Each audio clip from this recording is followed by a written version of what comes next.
There was one rule in Little Root Village, where I come from.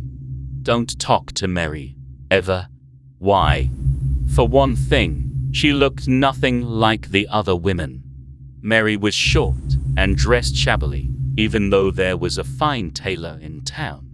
A scar ran down her left cheek towards her chin. Cold green eyes stared out of a creased, wrinkled face. Secondly, she wasn't the friendly sort. Ever since she moved in, she had been scowling at everybody, man, woman, or child. Her green eyes boring into them, as if daring them to pick a fight with her. Needless to say, everybody was terrified of her. Lastly, there were rumors flying around. To be fair, as we never talked to Mary, or found out exactly what she was like, all we could do was to speculate. "Have you heard what Mary actually is?" said my friend Becky, during knitting club. "What?" I asked. "That her mom's a witch. Apparently she passed on her secrets and knowledge to her daughter. That's why she's so, weird." I laughed. "Come on. Witches don't even exist. There's no way people would believe that." But people did believe it. For some reason, that particular rumor caught fire.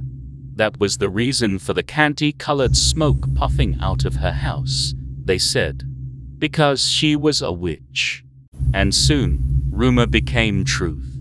Mary was not human. She was a filthy curse upon the world. A town meeting was held one night, and it was decided that it was best for the village and God's earth that she was eradicated from this world. And so they marched, man, woman, and child, towards Mary's house, their faces burning red in their fiery torches.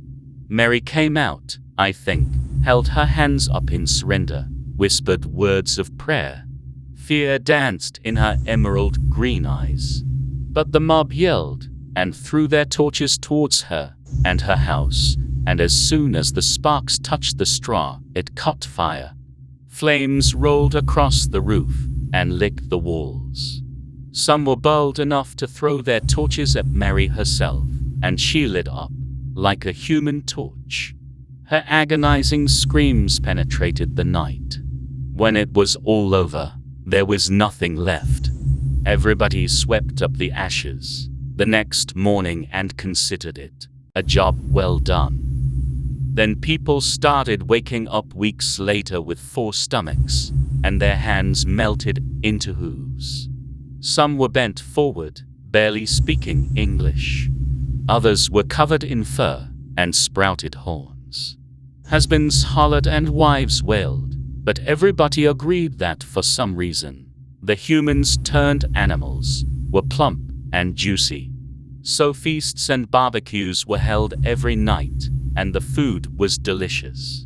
Personally, I never harassed Becky, nor took I ever part in the mob that ended her life. However, this morning, I woke up with my body unnaturally pink and furry, and my nose and mouth squashed into a snout. Worst of all, there were people staring through the window, and their eyes shone with hunger.